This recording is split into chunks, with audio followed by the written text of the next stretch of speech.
Nah, kalau yang dibahas tadi ini adalah satu peristiwa, dua TKP.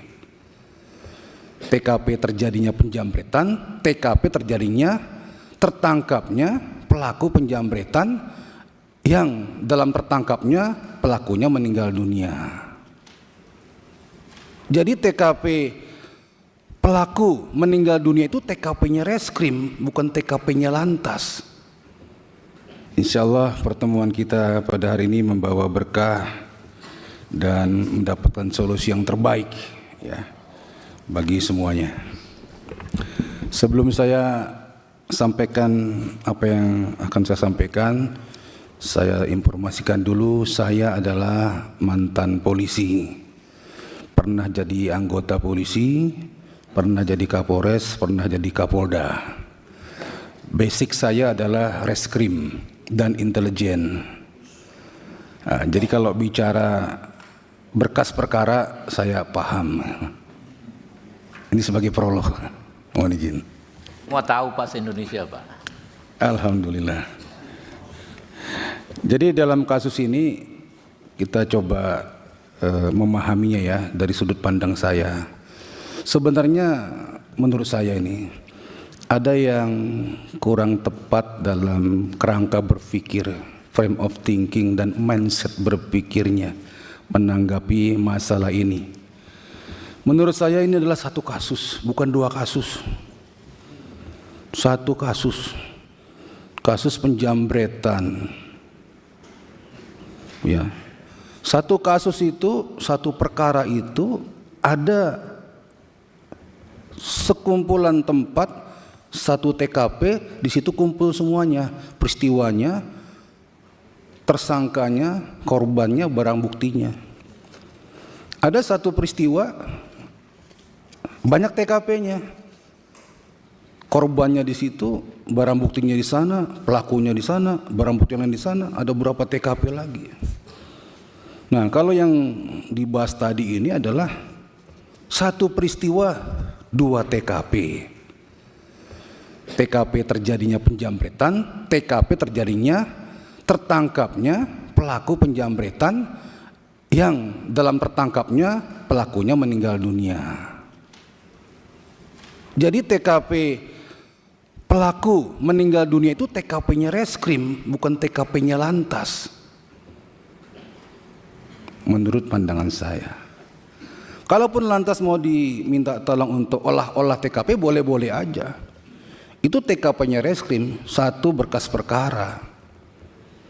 Karena satu konteks, satu kaitan. Jadi waktu istrinya dijambret, terus suaminya dekat situ dengar jambret suaminya datang, itu peristiwa itu adalah peristiwa yang bisa dikatakan peristiwa menurut KUHP ya, dikategorikan tertangkap tangan. Pada saat kejadian diketahui oleh orang, tidak lama setelah itu, atau ditemukan padanya barang bukti yang berkaitan, atau diteraki orang. Jadi suaminya itu dalam kondisi tertangkap tangan, istilah hukumnya. Jadi siapapun yang dalam kondisi jambret, entah suami, entah tukang bakso, tukang pecel, mengetahui itu, dia tergerak, dia bisa melakukan penindakan di lapangan. Ya, dia kejar, apalagi suaminya. Dia kejar. Dan dalam pengejaran itu, dia tujuannya adalah untuk menghentikan atau menangkap si pelaku.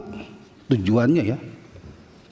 Nah, waktu menghentikan menangkap si pelaku, apakah si pelakunya rela akan ditangkap? Mau nggak kira-kira? Nggak mau melarikan diri. Yang mengejar ini berusaha untuk menangkap pelaku tindak pidana penjambretan.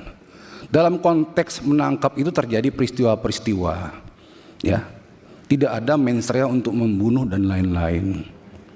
Nah, terjadi upaya-upaya hukum yang dapat dipertanggungjawabkan, seperti memepet sampai menabrak. Ya, akibatnya tidak diperkirakan apa yang akan terjadi. Tetapi si pelaku itu tidak mengindahkan. Kalau dia mengindahkan nggak terjadi apa-apa.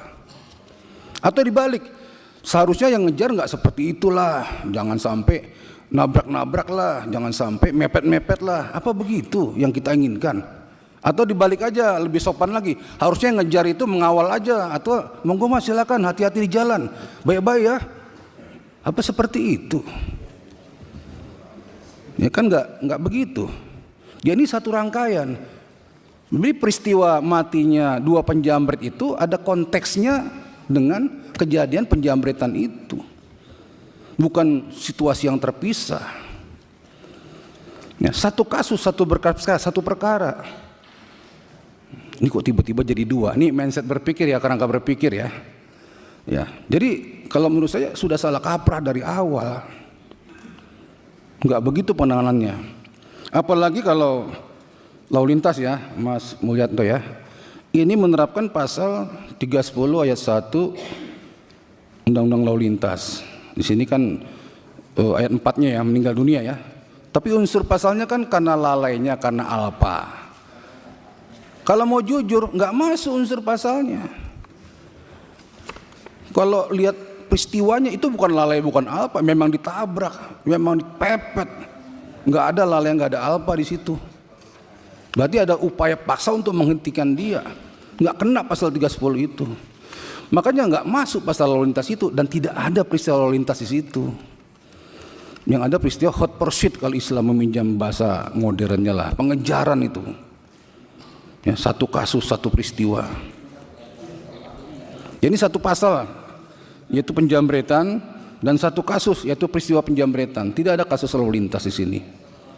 Ya, satu rangkaian itu.